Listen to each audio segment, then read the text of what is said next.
Rise and shine, KinderGarden dwellers. It's Ken. Welcome to my Saturday morning. Wish I were back in time watching cartoons in a simpler time, but alas, here we are. I wanted to share something really uplifting and sweet and kind.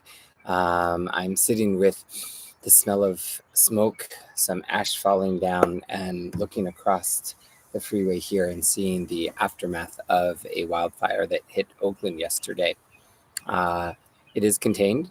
No human lives were hurt or were injured, but Mother Nature took another hit, and it's just something that I sit with. But it also made me realize what I wanted to talk about today was about information overload. And while I can only ponder questions and ask fellow gardeners for synergistic understanding, and each of us coming up with our own answers, I did put some helpful tips in the notes in the description below. Most of all, I just wanted to say that when I learned that the fire broke out, I was relieved to see, as anyone who's been in disaster, that there were the resources that we need.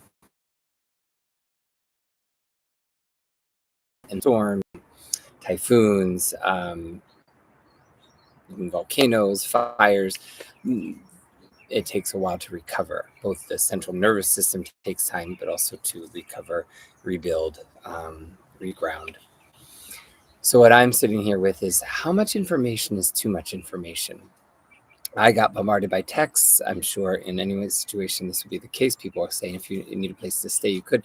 Really an overflow, touching way of people saying, I'm here for you if you need me. That meant a lot. Didn't sleep very well either. Ugh. And it was to also check in with my neighbors, make sure that they're doing all right. And that's probably why I wore my dinosaur t-shirt today. That for the now, for in this moment, we're okay. This information overload also came when someone reminded me that there is an app that you can track forest fires all over California. I'm sure that there's apps that you can track natural disasters as well. And I was like, I don't know if I need or want that in my life. So in my KinderGarden for myself, I needed to figure out how I titrate the information available.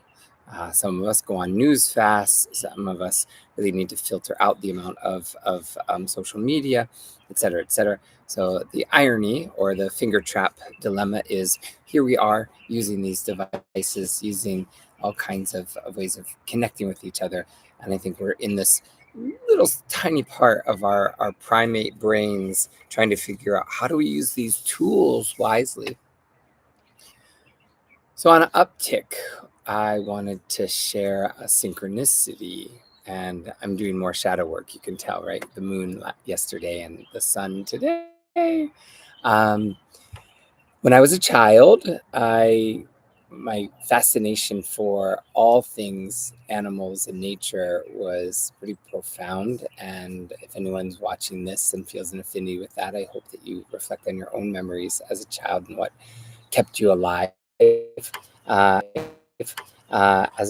The synchronicity that first hit my life, and somehow, some way, I still have this grade, even though this was a little below my reading level. There was a random book on the book buy a book section, and it was called Kenny's Monkey. It's all about a little kid that has a pet monkey. Now, this is very timely when we think we're here in the Ketaminely Ken's KinderGarden. I do not promote exotic animal captivity at all. However, as a child, I was fascinated that someone would name a book with a similar name and with an animal that I love and so dearly. So all these years later, what would that be? Oh, maybe close to 48, 49 years later, a couple of days ago, someone gifted me this book.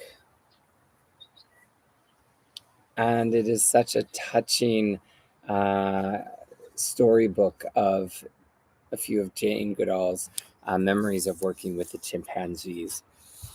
And I thought about it. I was like, this is a timestamp, right? Just like some of our beliefs about others are timestamps. And this is a timestamp. This also gives us a sense of how we need to relate to nature, to one another, to the immediacy of the world, to the impermanence of life. And so I'm sitting here sandwiched with this practice of equanimity. And when I convey this out to the few select people that will check this out, I hope you'll think of what it is in your past that might be both nostalgic, but also pressing for us to update a schema.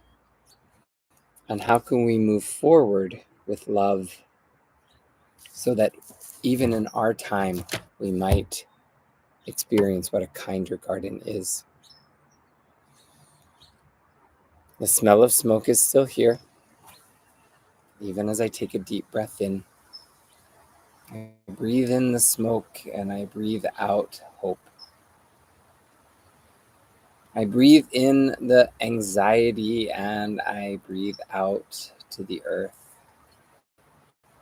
I let that sun warm my forehead and I let the autumn breeze cool my skin.